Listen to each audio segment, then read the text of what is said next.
Hi and welcome to Online Appliance Tech. Today we're going to go over the Whirlpool washer, the 2-in-1 agitator with the removable model WTW5057LW. So with this washer, when I got to this job, the complaint was that the washer would not start. So as you can see here, I tried to start it, but it just kind of hums but doesn't do nothing at this point, like it just doesn't have no power in a way.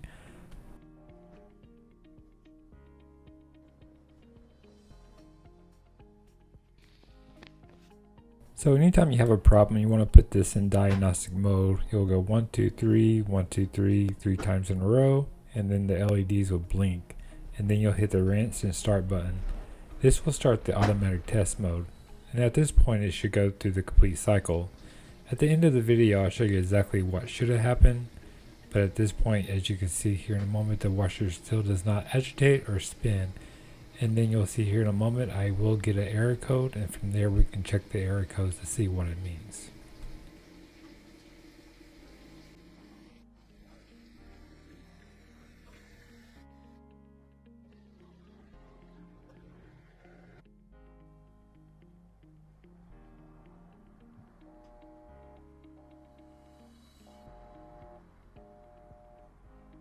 Okay, so right here in a moment, you'll hear it try to work or spin, but nothing happens. So this is when you'll get your error code and you'll see the LEDs blink. And it should happen here in one moment.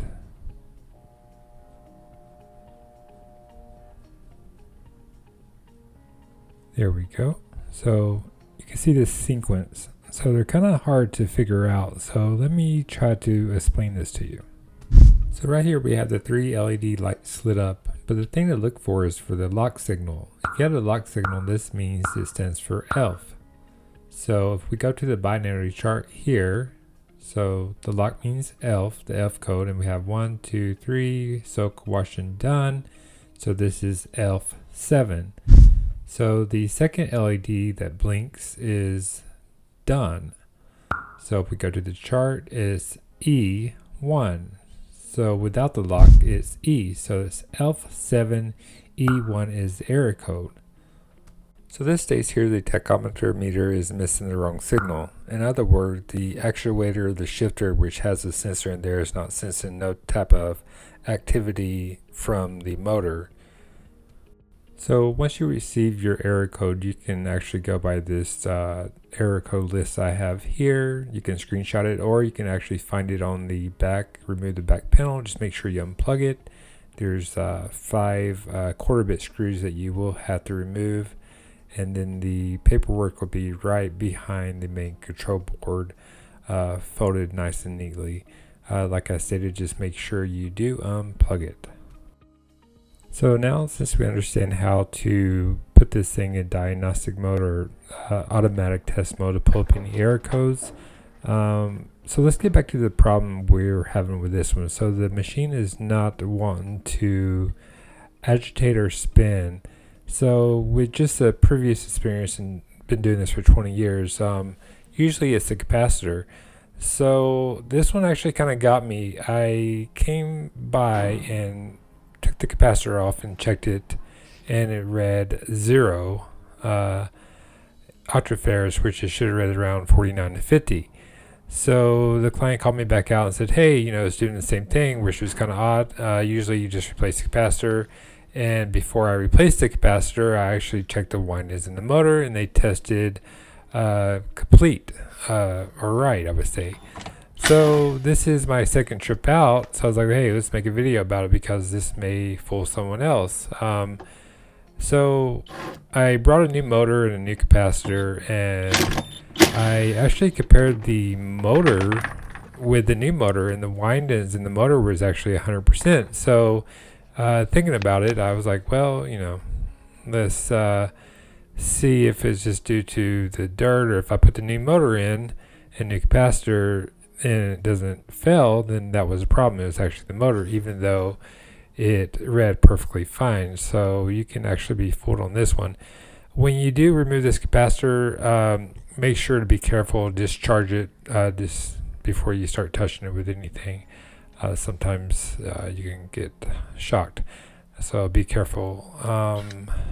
So you'll remove this, I believe it's a 1/4 bit. This will remove the capacitor, and usually, like I stated, it is the capacitor, but in this case it fooled me. So as you can see here is 50 UF. This is the one I replaced already, and I'll check with my multimeter. If you have a multimeter, you can check the altifares. So I'll put it on here. UF read in. All multimeters are different, so but you can see here, this is how I use mine. It's a fluke. So you'll see it states 0, and I installed this yesterday, and the client said that, hey, I got 1 load out of it. So I'm like, wow. So very confused at this point. So what I believe took place is it wasn't really the wind-ins. I think it was just all the dust inside the motor itself. So if you do replace the capacitor and don't want to attempt a motor, just take an air can and blow out the dust. And here in a minute I'll show you. And if your belt should be tight, if your belt is loose, replace the belt. It should come off kind of snugged and not just fall off easy, or when you put it on it should be kind of hard to put on. Make sure you clean your pulleys, but when this turns, if this doesn't turn, it doesn't, the actuator will not read it, and then you'll have no signal, and that's kind of what goes with the error code.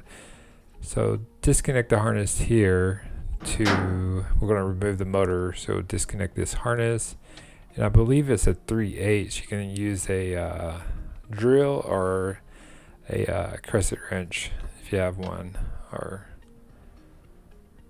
let me see, yeah, I'll have to use mine.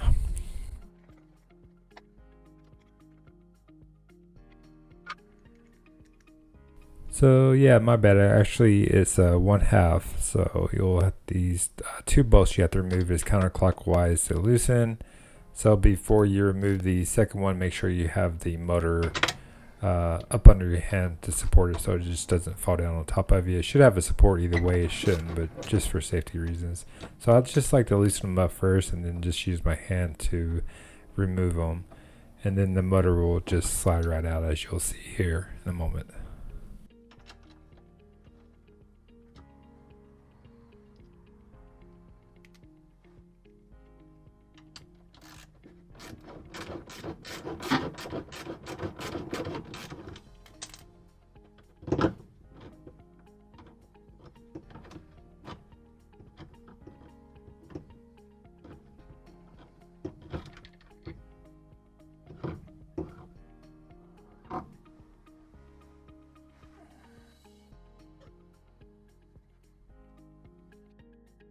So here I am again checking the wind-ins to make sure they correspond with the paperwork that the Whirlpool gives you.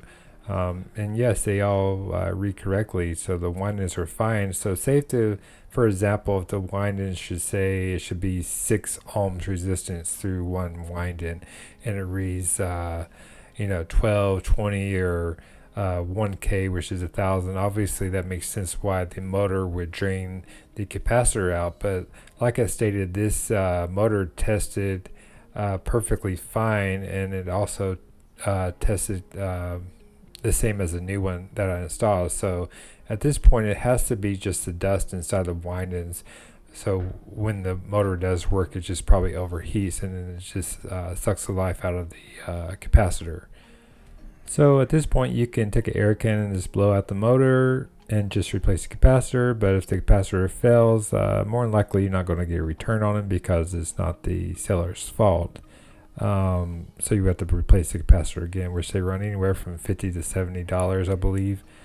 Or you can just get the motor and the capacitor at the same time if you're having this symptom. But as you can see, all this dust and dirt, it just gets caught up in here. This is in the garage, so maybe that's why it got kind of dirty fairly quick, because it sucks in all the dust and so forth.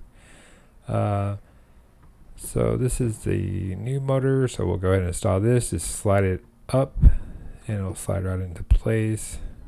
It has like a little support that connects to the gear case, and then you can just get your two bolts ready. Hopefully it would be more prepared than me. I'm kind of like all over the place, but then you'll just tighten one up and give you a better light. There we go. Light it. A good light, it makes a big difference. Okay. And I'll just line it up and tighten both sides, and I'll just tighten them down, snug them, and then I'll reconnect my harness.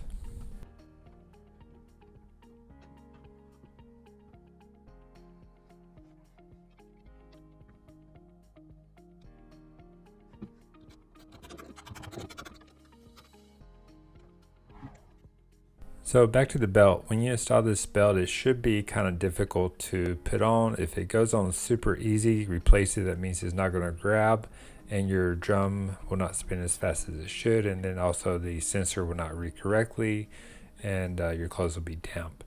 So make sure it's not oily, and it's kind of difficult to put on it. So you have to kind of work with it a little bit. Sometimes I go big pulley to small pulley. At this point I went small pulley to big pulley. And I just start to press up on it as I turn the pulley, as I hold the belt up, as you can see here. And sometimes you have to go back and forth to align it so don't fall off the other pulley. So must have patience.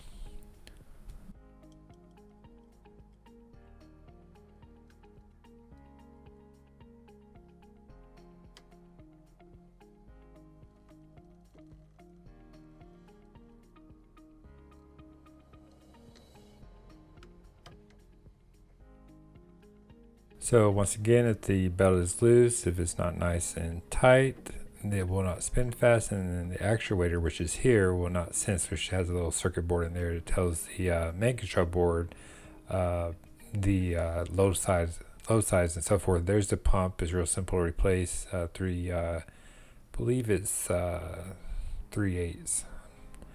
So let's reinstall the new capacitor. Slide it back into the housing. And sometimes you do have to loosen it up a little bit, but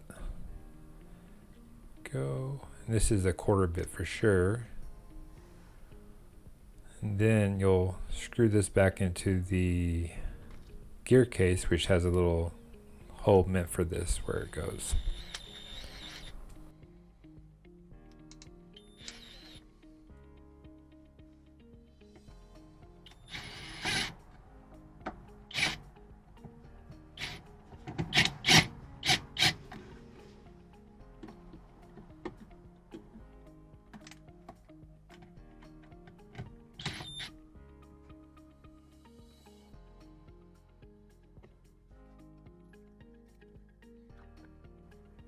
And now we'll just reinstall our motor cover.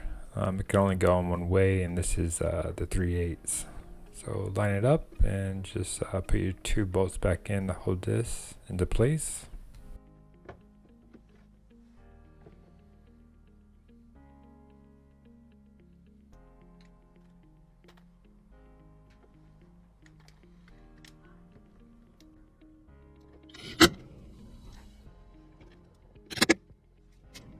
So now let's put in automatic test mode. You'll hit these 3 buttons in sequence 3 times in a row, and then you'll hit the rinse button and the start button, and then at this point you should see everything function right.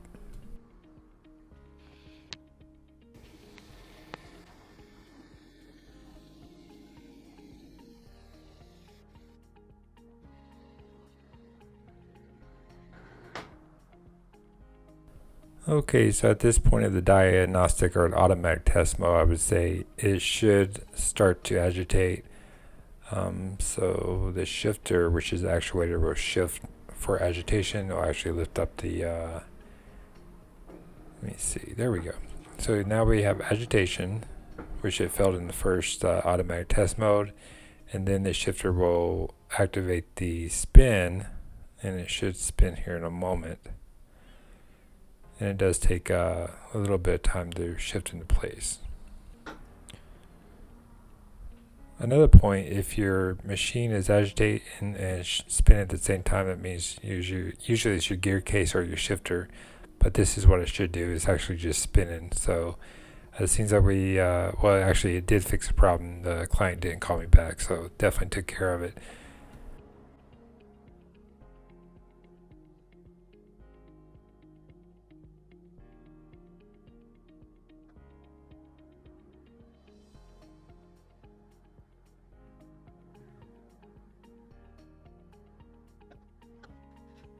So yeah, I hope this video was helpful. Please like and subscribe for more future tips and videos. And if you have any questions, just leave in the comments below. I will try to get back to them. Obviously, I can't get to all of them, but I will try to get to some of them.